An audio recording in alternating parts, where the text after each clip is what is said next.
boys out there know what a 6 and 4 is and how to drive it. But a lot of people are asking, how does a twin stick and work? So essentially, this is just like a 6-speed mated to the motor, just like a 5 or 6-speed in your pickup truck.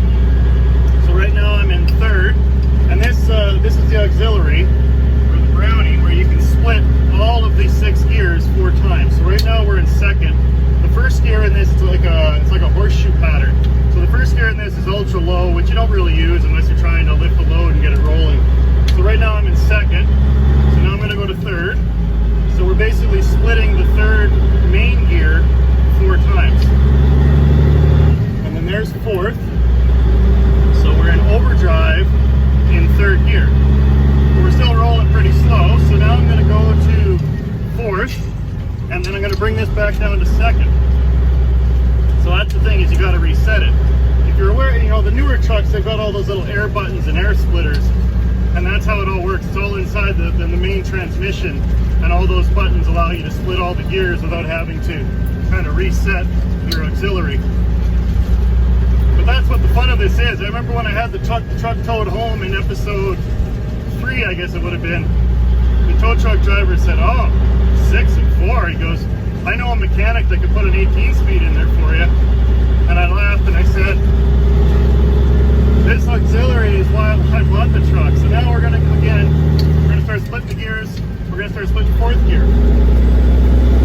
And that's all it is. But once you get it to overdrive, you got to bring it back to a lower gear when you go to the next gear and kind of reset your auxiliary. And that's basically it. You know, in truck driving school, they teach you how to double clutch. But then a real trucker will teach you how to float shift, which is all I really do. I don't do the double clutching thing. That's how my cousin Rod taught me years ago, and that's how I've done it ever since. Of course, I had to do the double clutching for my driver's test, just to get the checkbox.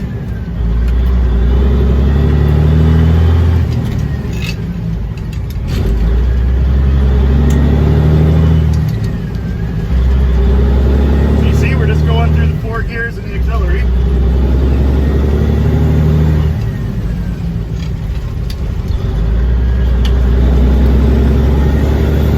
Oh, I got someone behind us. I better start rolling some coal and get moving here. So yeah, so now we're going to go into overdrive. Now the thing about the 6-speed main is it's not a standard H formation, because the fifth gear is this weird dog leg to the right. I'll show you. It goes down and over and then down.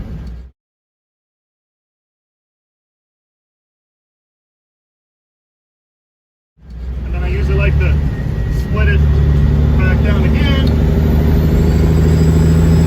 Well, I don't know what's better, listening to Waylon or listening to that turbo spool up. So now we're in overdrive fifth, and we're doing, I don't know, 80 kilometers an hour, 50 miles an hour. So this is good cruising speed, but I still have overdrive in this main transmission, so that's for your highway speeds. So you shove her into 6, and then once you get the auxiliary into overdrive, you got your double overdrive up against the dash, and that's your going home gear. That's when you're really cooking. That's basically it. A little lesson on twin sticking. There's a lot of guys out there that are still trying to keep twin sticking alive, which I think is fantastic. There's some really nice trucks out there. I met this one fella on Instagram, and he reached out to me because a seagull had hit his air conditioner cover. And of course I took the air conditioner cover off this, I don't need a signal. Took the air conditioner cover off this truck, and so I deleted the air conditioner. I'm going to put the condenser up in front of the radiator, just like a 379. So I didn't need it, and he had a bird hit his and smash his, so he wanted to buy it, and I went and met him, and he's got a beautiful truck, a long hood, 359 with a KTA Cummins, big 600 Cummins. For those of you that don't know, Google KTA and you'll see what I'm talking about. It was one of the meanest, biggest engines out there in the 70s and 80s. And for him to have one in a Pete long hood, man, I was just drooling over that truck. And then there's Bubbles on YouTube.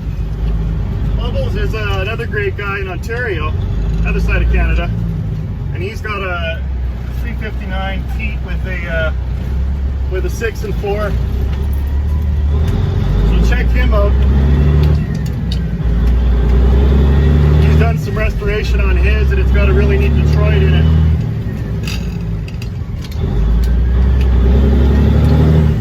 A lot of people are saying, well, why don't you reach through the steering wheel and split them that way? And a lot of guys used to, but this steering wheel is a little smaller. But the really good drivers can actually shift with two hands like I'm still learning how to do. Up until this truck, I never drove a twin stick. I just drove 13s and 15s and 18s.